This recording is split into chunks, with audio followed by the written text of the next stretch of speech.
Platform of एमर्स online classes. तो बच्चों आज हमको देखना क्या है कि हम जैसे कि आप जानते हैं कि हम लोग कर रहे हैं क्या, ट्रायंगल यानी त्रिभुज हम लोग कर रहे हैं। Class 10th mathematics Bihar board NCERT book हम लोग कर रहे हैं, जिसमें हम लोग पढ़ रहे हैं चैप्टर 6 आपका ट्रायंगल, जिसमें आपको 2 वीडियो मिल चुके होंगे और ये 2 वीडियो जो है ना काफी इंपॉर्टेंट है, क्योंकि अगर आप चाहते हैं कि ट्रायंगल को आसानी से समझ लेना, यानी ट्रायंगल को आप आसानी से समझना चाहते हैं, तो सबसे पहले आप जो है ना ये दोनों वीडियो को आपको देखना होगा, क्योंकि ये दोनों वीडियो काफी इंपॉर्टेंट होने वाले हैं। क्योंकि पहले वाले वीडियो में बताया गया है कि ट्रायंगल होता क्या है, ट्रायंगल के कितने पद होते हैं, मतलब शीर्ष क्या होता है, भुजा क्या होता है, आपके एंगल क्या होते हैं, कैसे बताएंगे कि एंगल किस एंगल का बात हो रहा है, ठीक है। उसके बाद आपका शीर्ष क्या होता है, शीर्षलंब क्या होता है, माध्यिका क्या होती है, गुरुत्व केंद्र क्या होता है, इन सारी चीजों के बारे में जो है ना वीडियो नंबर यानी पार्ट 1 में आपको बताया गया है। पार्ट 2 में आपको बताया गया है कि अगर 2 समांतर रेखाएं हो और एक क्या हो, तिर्यक रेखा हो, तो उसमें 8 प्रकार के एंगल बनते हैं यानी कोण बनते हैं, और 8 कोण जो है ना किस किस तरह से बनते हैं। जैसे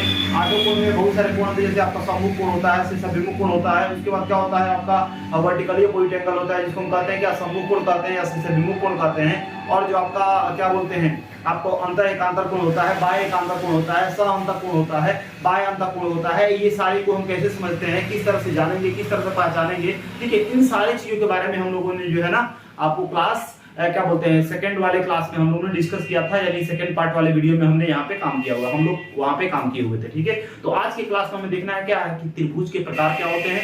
उससे पहले जो है त्रिभुज के प्रकार से पहले जो है ना कुछ बातें जो है ना हमको ध्यान में रखनी है, और वो बातें क्या है, तो सबसे पहले जो है ना आपको चैप्टर लिख लेते हैं, ठीक है। यहाँ पे जो चैप्टर है उसको देख लेते हैं कि चैप्टर क्या है। तो आपका पार्ट जो है आप जानते हैं कि हम लोग पार्ट 6 कर रहे हैं, इसका नाम क्या है आपका त्रिभुज।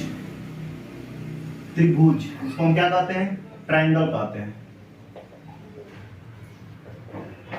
ट्रायंगल कहते हैं, त्रिभुज कहते हैं, ठीक है। जो कि हमारा पार्ट आज तीसरा वीडियो है, ठीक है। तो त्रिभुज में कुछ ऐसे बेसिक से बेसिक टर्म जो है ना, टर्म को हमको जानना है। जैसे आप जानते हैं बहिष्कोण नियम बताया गया था ना, बहिष्कोण क्या होते हैं बताया गया था, बहिष्कोण नियम, ठीक है। तो फिर भी उसको रिकैप कर लेते हैं। तो आप जानते हैं कि अगर यहाँ पे एक त्रिभुज बना दिया गया, एक त्रिभुज बना दिया गया जिसका नाम क्या है PQR, और इस QR भुजा को अगर S तक बढ़ाया गया तो ये PRS जो एंगल है, एंगल PRS जो है इस त्रिभुज के लिए क्या हो जाएगा, बहिष्कोण हो जाएगा, यानी बाहर का कोण हो जाएगा। तो PRS जो है ना, इस जो बहिष्कोण है उसके सामने बनने वाले 2 एंगल के क्या होता है, इक्वल होता है, यानी angle P plus angle R के इक्वल होता है, और इसी को कहते हैं क्या, बहिष्कोण। क्या कहते हैं, बहिष्कोण नियम लगा देते हैं, कर देते हैं, ठीक है। जैसे अगर मान लेते हैं कि अगर ये 30 है, ये 40 है, ठीक है, और ये जो है ना आपका 110 है। जैसे कि जानते हैं त्रिभुज के तीनों कोणों का योग कितना होता है, 180 होता है, आप जानते हैं। तो 110 और 30 140 है, 40 कितना 80 हो गया। तो बताइए ये अगर त्रिभुज 180 है तो बताइए ये कितना होगा। तो इसके लिए PRS अगर हमको निकालना है तो P और R को, तो P कितना है आपका 40 है और R कितना आपका 30 है, यानी कितना हो जाएगा आपका 70 हो जाएगा। क्या हो जाएगा 70, कौन आपका एंगल PRS कितना हो जाएगा आपका 70 हो जाएगा। इस तरह से हम क्या करते हैं, बहिष्कोण नियम के अनुसार हम यहाँ पे काम करते हैं, ठीक है। तो इतना में कोई दिक्कत नहीं है, ठीक है। तो उसके बाद आया, उसके बाद ये है कि अगर आपको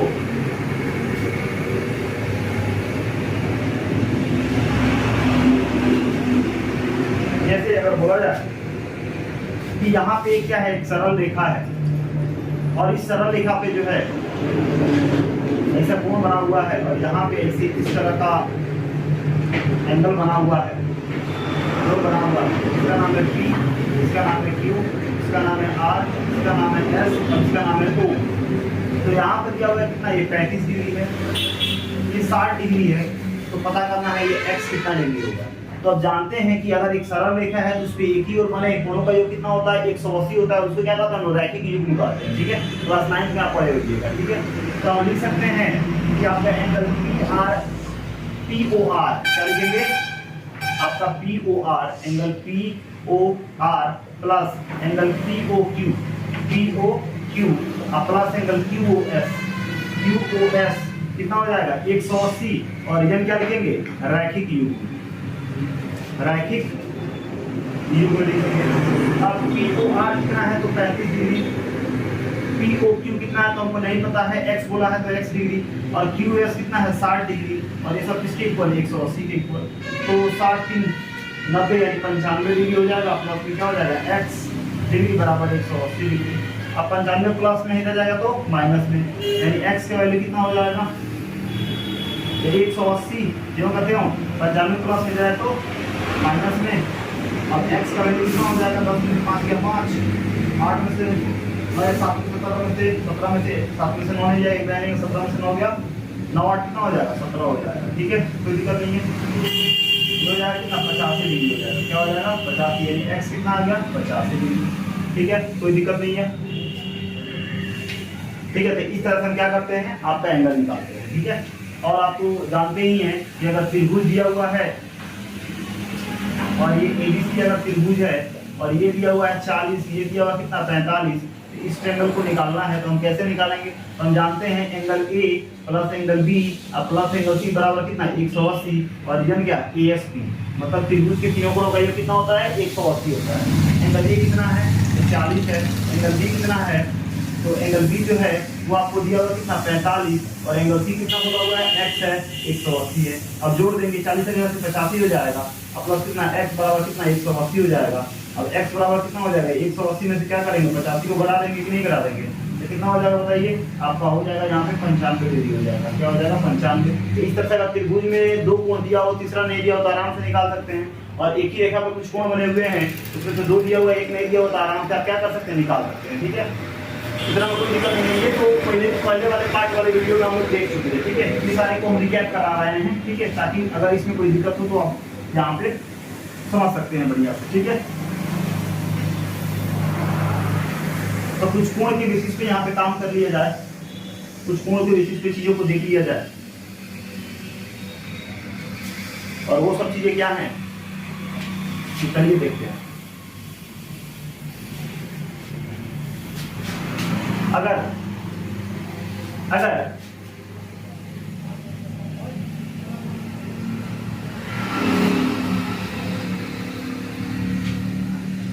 ये है P, ये है Q, ये है R और ये है S।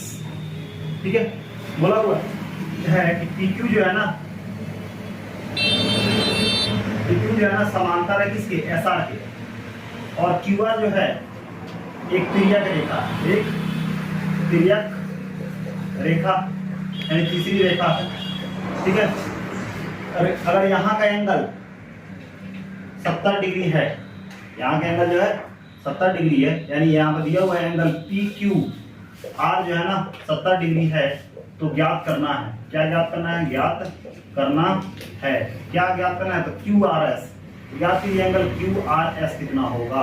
ठीक है, तो आप पता होना चाहिए कि ये एंगल और ये एंगल क्या होगा आपस में इक्वल होगा। ठीक है, तो लिखेंगे angle P Q R equal होगा किसके एंगल क्यू आर एस से। और रीजन क्या लेंगे कौन से एंगल से ये इक्वल है, क्योंकि अगर यहाँ पे क्या करते हैं इसको अगर आगे की तरफ अगर बढ़ाते हैं, इसको भी आगे की तरफ बढ़ाते हैं और इसको भी ऊपर की तरफ बढ़ाते हैं और इसको भी इधर बढ़ाते हैं, तो यहाँ का इधर का क्रॉस तो इसका 70 और इधर भी क्या होगा 70 तो हो जाएगा। कि किस कोण से? किस कोण से? अंतर एकांतर कोण से। इसे क्रॉस का मतलब क्या, ये दोनों अंदर है ना, और इस क्रॉस का मतलब क्या अंतर एकांतर कोण। तो क्या लिखेंगे अंतर एकांतर कोण से, है ना। तो पी क्यू आर कितना है? पी क्यू आर कितना है? तो पी क्यू आर 70 है, तो आपका एंगल क्यू आर एस भी कितना हो जाएगा 70 हो जाएगा। इस तरह से हम क्या करते हैं चीजों को निकालते हैं। समझ में आया कि नहीं आया? इसमें कोई दिक्कत है बताइए। तो अगर दूसरा पार्ट वाला अगर वीडियो देख रहे होंगे देखे होंगे ये बात बिल्कुल आपको समझ में आएगी, और नहीं देखे होंगे तो पहले उस पार्ट को देखिए तब यहाँ पे आके देखिए। ठीक है, अगर यहाँ पे बोला हुआ है कि इस तरह से ये अगर एंगल जो है, अगर यहाँ पे M, यहाँ पे N है, यहाँ पे O है, यहाँ पे P है, यहाँ पे क्या है आपका Q है। ठीक है, तो ये बोल रहा है ये है 30 डिग्री। कितना डिग्री है? 30 डिग्री है। ठीक है, तो बोल रहा है कि एंगल MOP जो है ना वो कितना है 30 डिग्री। ठीक है, और ये बोला हुआ है कितना 30 डिग्री है। तो बताइए ये एंगल कितना होगा? ये एंगल कितना होगा, और उसके बाद ये एंगल कितना होगा, और ये एंगल कितना होगा? ठीक है, ये पूछ रहा है। तो सीधे सा बात है कि अगर MOP 30 डिग्री है तो हम लिख सकते हैं यहाँ पे एंगल MOP इक्वल होगा किसके, एंगल QON के, QON के रीजन का आमने सामने है कि नहीं है, तो क्या लिखेंगे, सम्मुख कोण। क्या, सम्मुख कोण से, किस कोण से, सम्मुख कोण, सम्मुख कोण से।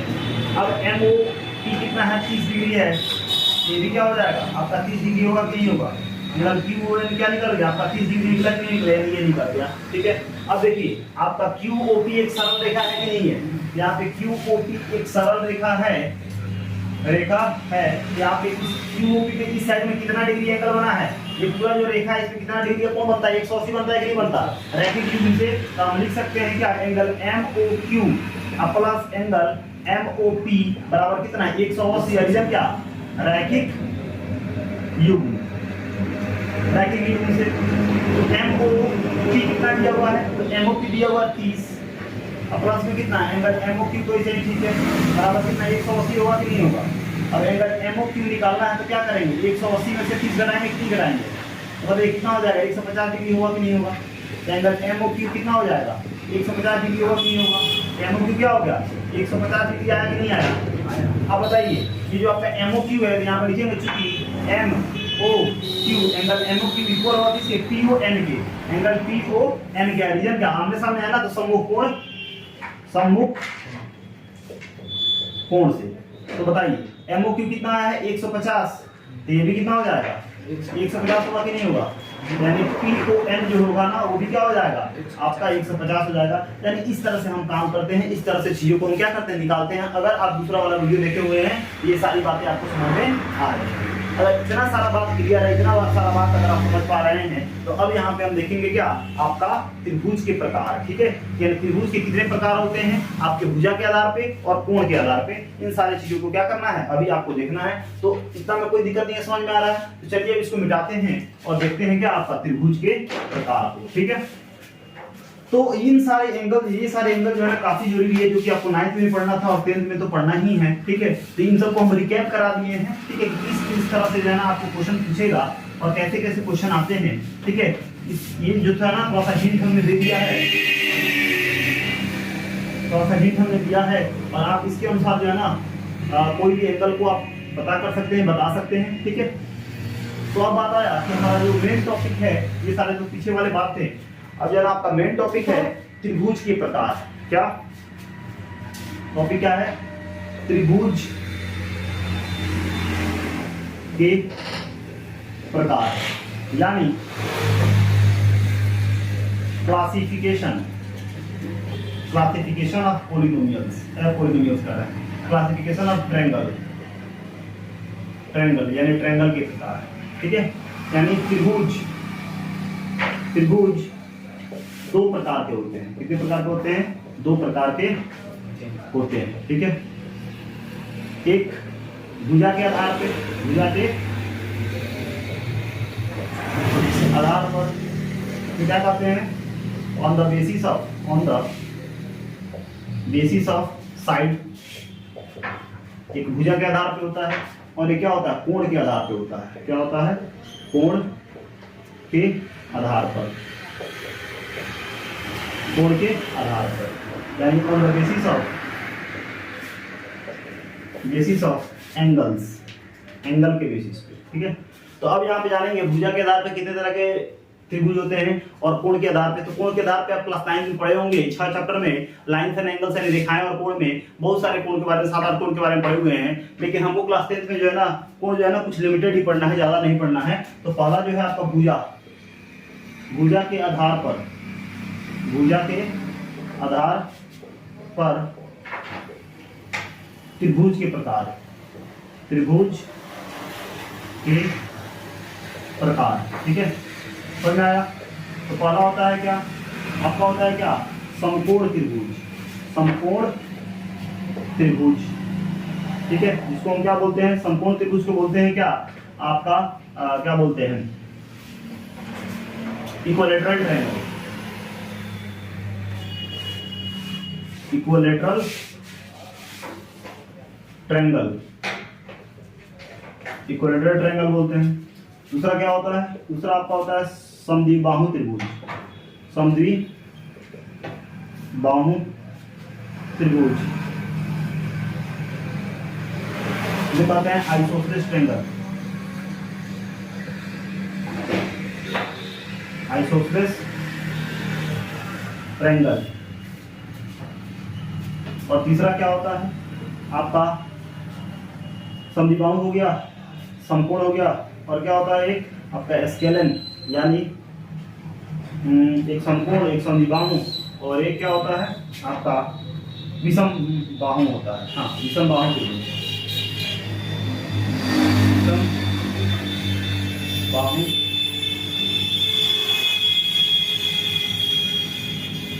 ठीक है। समबाहु त्रिभुज में होता है समबाहु त्रिभुज, समबाहु, समद्विबाहु और विषमबाहु। ठीक है, समबाहु होता है, ठीक है, समद्विबाहु होता है, संपूर्ण का मतलब होता है 90 डिग्री वाला ट्रायंगल। ठीक है, तो समबाहु, इक्विलैटरल, समद्विबाहु यानी आइसोसेलेस का बात हो रहा है। ठीक है, किसका बात हो रहा है? आइसोसेलेस का बात हो रहा है। और तीसरा क्या है आपका? विषमबाहु, जिसको कहते हैं क्या? Scalene, scalene triangle, scalene triangle. ठीक है, तो ये तो हो गया भुजा के आधार पर त्रिभुज के प्रकार हो गए 3 गो। ठीक है, इक्विलैटरल, इक्विलैटरल ट्रायंगल, उसके बाद क्या? Isosceles triangle,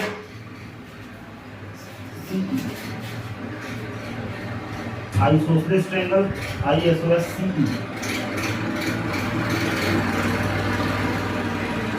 isosceles triangle. और क्या होता है आपका? ISOSCE, ठीक है, आइसोसेलेस ट्रायंगल। और विषमबाहु का मतलब क्या होता है आपका? Scalene triangle. क्या होता है? स्केलन ट्रायंगल होते हैं। ठीक है, तो अब सबसे पहले जान लेते हैं कि समबाहु त्रिभुज क्या होते हैं। ठीक है, पहला समबाहु त्रिभुज यानी आपका इक्विलैटरल, इक्विलैटरल ट्रायंगल। ठीक है, अब यहाँ पर हम जानेंगे कि इक्विलैटरल ट्रायंगल क्या होता है। ठीक है, वैसे त्रिभुज, वैसा त्रिभुज, वैसा त्रिभुज जिनके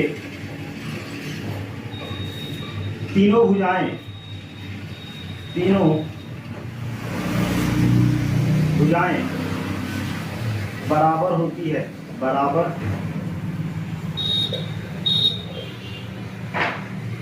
वैसा त्रिभुज जिनके तीनों भुजाएं बराबर होती हैं समबाहु त्रिभुज कहलाती है, समबाहु त्रिभुज कहलाती है। क्या कहलाती है? समबाहु त्रिभुज कहलाती है। ठीक है, और जैसे यहाँ पे ट्रायंगल बनाया जाए, ठीक है, इसका नाम दे दिएगा ABC। इसका मतलब है कि ABC तीनों क्या हो जाए? बराबर आ जाए। मतलब क्या? AB भुजा बराबर होगा किसके? BC के, बराबर होगा किसके? AC के, यानी तीनों भुजाएं, वैसे त्रिभुज जिनकी तीनों भुजाएं आपस में बराबर होते हैं उसे क्या कहते हैं? समबाहु त्रिभुज हम कहते हैं। ठीक है, और अगर मान लेते हैं समबाहु त्रिभुज का हम क्षेत्रफल कैसे निकालते हैं, यानी समबाहु त्रिभुज का क्षेत्रफल हम कैसे निकालते हैं? तो जो होता है समबाहु त्रिभुज का क्षेत्रफल निकालने के लिए हम क्या करते हैं? आपका √3/4 और क्या A² मतलब क्या? आपका भुजा स्क्वायर, √3/4 भुजा स्क्वायर। ठीक है, ये होता है समबाहु त्रिभुज का क्षेत्रफल निकालने का आपका फॉर्मूला। ठीक है, कोई दिक्कत नहीं है। तो यहाँ पे आपका आ गया क्या? समबाहु त्रिभुज। ठीक है, तो ऐसा त्रिभुज जिसकी तीनों भुजाएं बराबर होती है क्या कहलाती है? आपका समबाहु त्रिभुज कहलाती है। इसकी तीनों भुजाएं क्या हो? बराबर हो। ठीक है, समबाहु त्रिभुज हो गया, कोई दिक्कत तो बताइए। तो अब यहाँ पे आप क्या समबाहु हो गया, तब क्या बचा आपका? समद्विबाहु त्रिभुज। ठीक है, तो इसको आप इरेज करते हैं और यहाँ पे देखते हैं क्या? आपका समद्विबाहु त्रिभुज। ठीक है,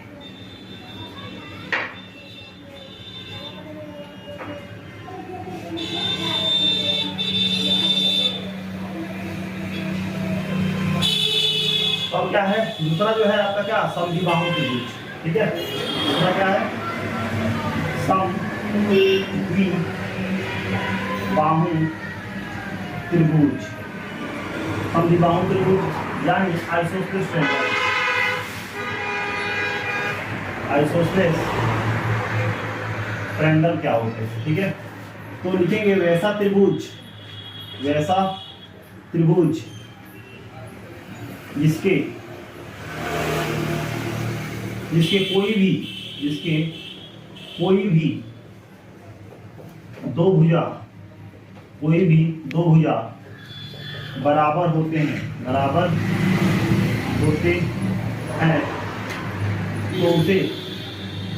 तो उसे समद्विबाहु त्रिभुज कहते हैं। समद्विबाहु त्रिभुज कहते हैं। जैसे अगर बात की जाती है, यहाँ पे एक ट्रायंगल बना लिया जाए, इसका नाम है P, इसका नाम है Q और इसका नाम है R।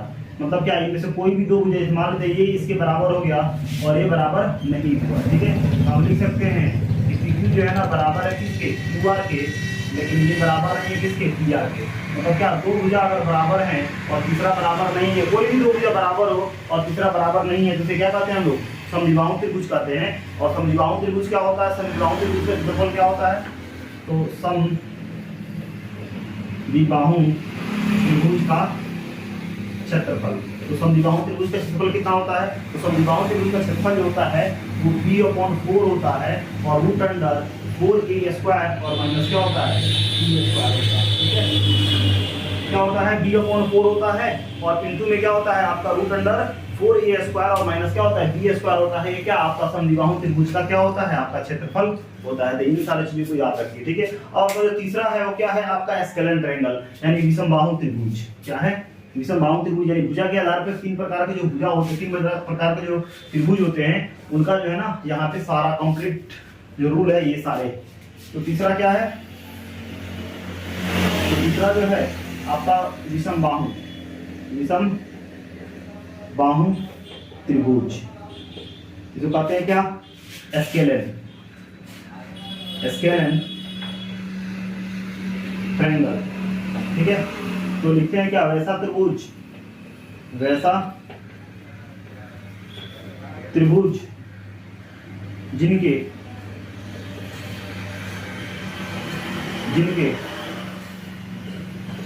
कोई भी भुजा बराबर नहीं होते हैं, उसे विषमबाहु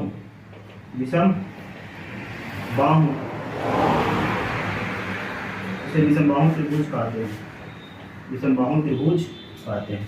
मतलब यहाँ पे अगर एक त्रिभुज बना दिया गया, जैसे M, N और P, ये तीनों जो है ना आपके अलग अलग भुजा होंगे। मतलब क्या, जो MN होगा वो बराबर नहीं होगा किसके, MP के, और MP भी बराबर नहीं होगा किसके, NP के। यानी तीनों क्या है, बराबर नहीं, ठीक है, तीनों बराबर नहीं, कोई दिक्कत। और यहाँ पे आपका जो विषमबाहु त्रिभुज का जो क्षेत्रफल होता है, नीचे दिखाई दे रहा है, ये आप लिख रहा है,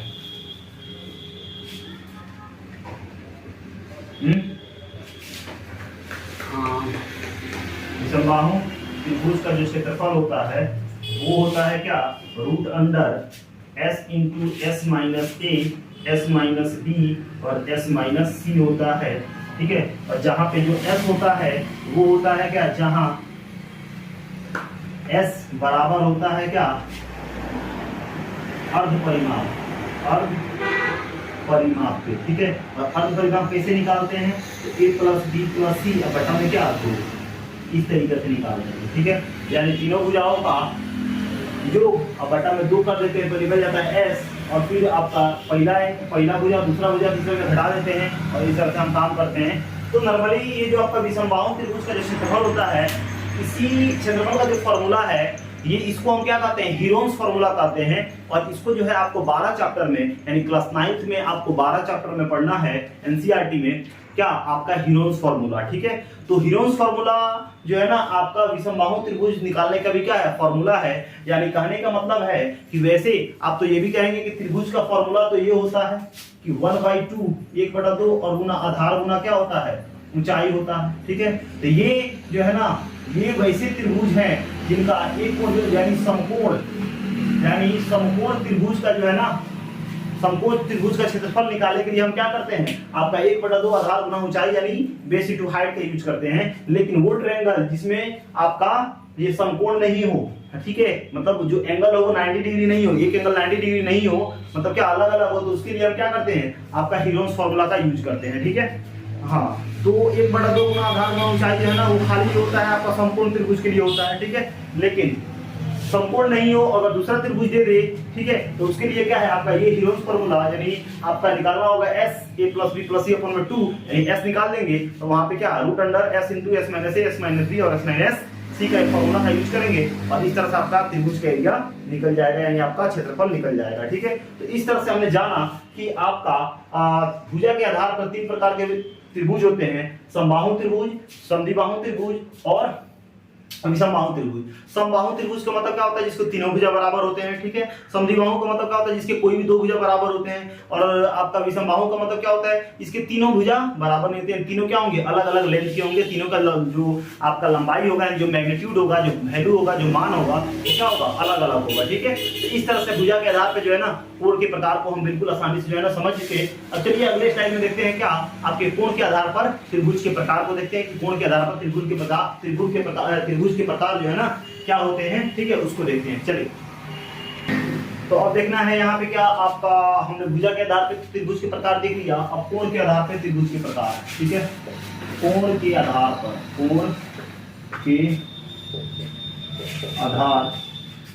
पर त्रिभुज के प्रकार, ठीक है। तो पहला क्या होता है, एक होता है न्यून कोण त्रिभुज, न्यून कोण त्रिभुज, तो कहते हैं क्या, एक्यूट एंगल्ड ट्रायंगल। दूसरा क्या होता है, समकोण त्रिभुज, ये क्या कहते हैं, राइट एंगल ट्रायंगल। और तीसरा क्या होता है,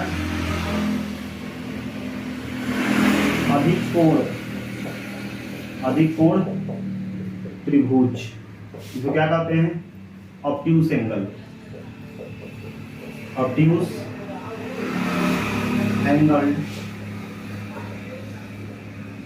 ट्रायंगल, ठीक है, ऑब्ट्यूस एंगल ट्रायंगल।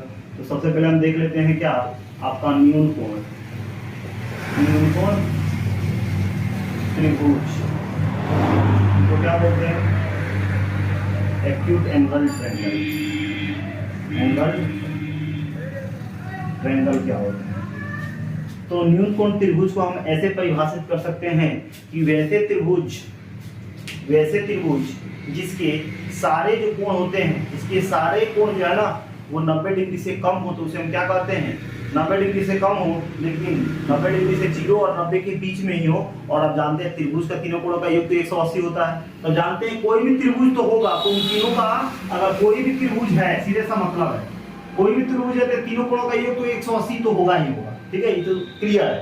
लेकिन न्यून कोण त्रिभुज वैसे त्रिभुज है तीनों कोण जो है ना 0 से 90 के बीच में ही क्या करते हैं, लाइक करते हैं, 90 से बीच में ही होंगे, तो उसे हम क्या कहेंगे, 90 से बीच में होंगे, लेकिन तीनों को अगर जोड़े तो 180 मिल जाना चाहिए, तो उसे हम क्या कहते हैं, न्यून कोण त्रिभुज कहते हैं। क्या कहते हैं, न्यून कोण त्रिभुज कहते हैं, ठीक है। तो नॉर्मली अगर बात करें तो त्रिभुज के यानी लिखेंगे वैसा त्रिभुज जिनके तीनों कोणों का योग जो होते हैं वो कितने होते हैं, 0 और 90 के बीच में होता है, 0 और 90 के बीच में होता है, उसे हम क्या कहते हैं, न्यून कोण त्रिभुज कहते हैं। क्या कहते हैं, न्यून कोण त्रिभुज कहते हैं। कोई दिक्कत है तो बताइए, ठीक है, समझ में आया, इसमें कोई दिक्कत है तो बताइए, ठीक है।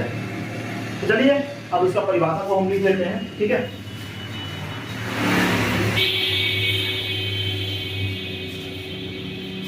तो लिखेंगे वैसा त्रिभुज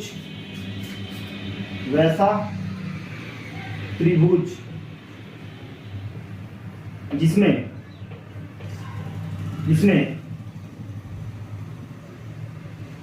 वैसा त्रिभुज जिसमें तीनों कोणों का योग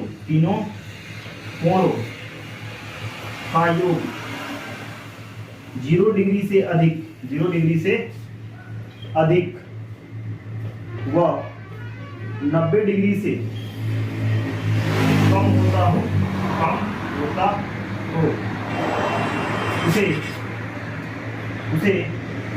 न्यून कोण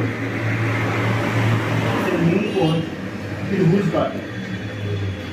उसे न्यून कोण त्रिभुज कहते हैं।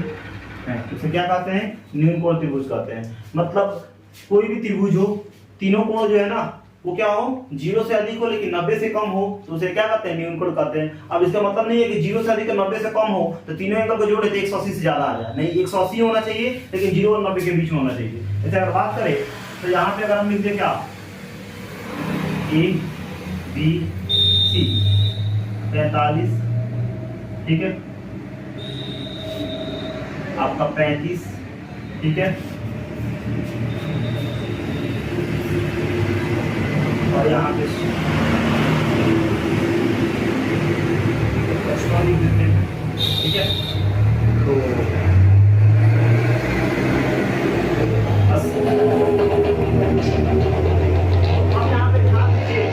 अब यहाँ पे ध्यान दीजिए, ये तीनों कोण जो है, ये जो त्रिभुज है इसके तीनों कोण जो है वो ना 0 और 90 के बीच में है कि नहीं है, और तीनों कोण को जोड़े यानी 45 है, आपका 55 है और 80 है, तो 5 5 10 को हाथ में 8 5 13 13 4 17 और हाथ में गए कितना 18, सम जोड़े तो कितना होगा 180 तो होना ही चाहिए, लेकिन तीनों को जो होने चाहिए वो कितने होने चाहिए, 0 से अधिक और 90 से कम होना चाहिए। तो हम कहेंगे क्या कि ये न्यून कोण है, यानी इसीलिए एबीसी क्या है, एबीसी एक न्यून कोण है, न्यून कोण त्रिभुज है, न्यून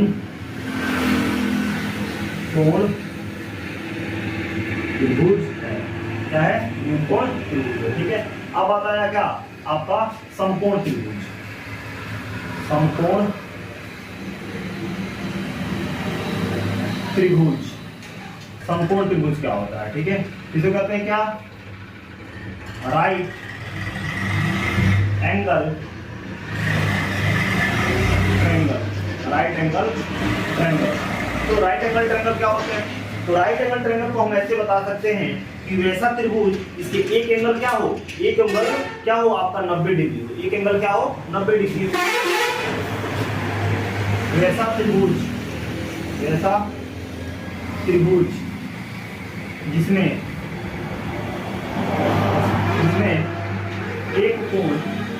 एक कोण 90 डिग्री हो, ये कोण क्या हो 90 डिग्री हो, तो उसे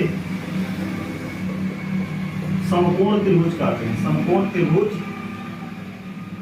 कहते हैं, उसे क्या कहते हैं, समकोण त्रिभुज कहते हैं।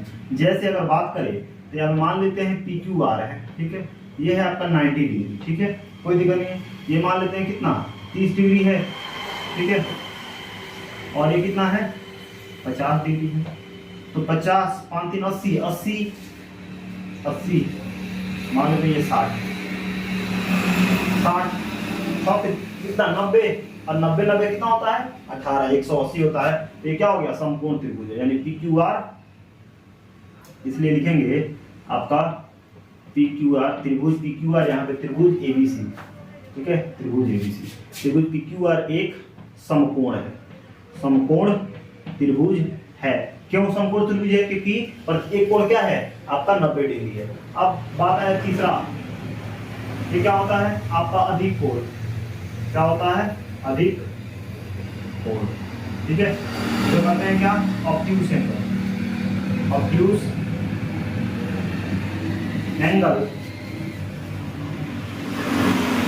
ट्रायंगल, मतलब क्या आपका अधिक कोण।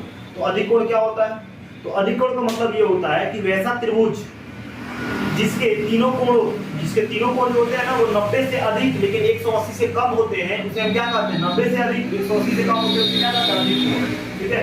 यहाँ पर लिखेंगे वैसा त्रिभुज जिसके तीनों कोण 90 डिग्री से अधिक तथा 180 डिग्री से कम हो, क्या हो कम हो, उसे अधिक कोण कहते हैं, से अधिक कोण काटें, अधिक कोण काटें। जैसे यहाँ पे एक हम त्रिभुज बना रहे हैं MNP,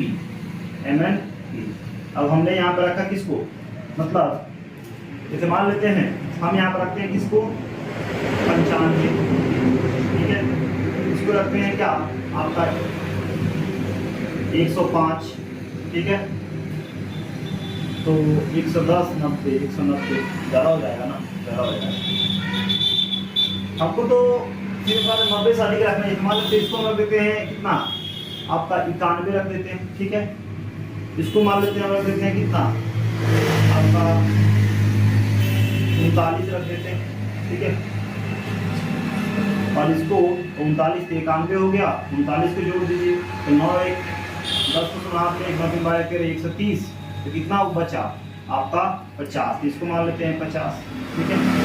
तो सीधे का मतलब है कि तीनों कोण जो है ना वो 90 से अधिक हो और 180 से कम, ठीक है, 90 से अधिक 50 को लिख सकते हैं।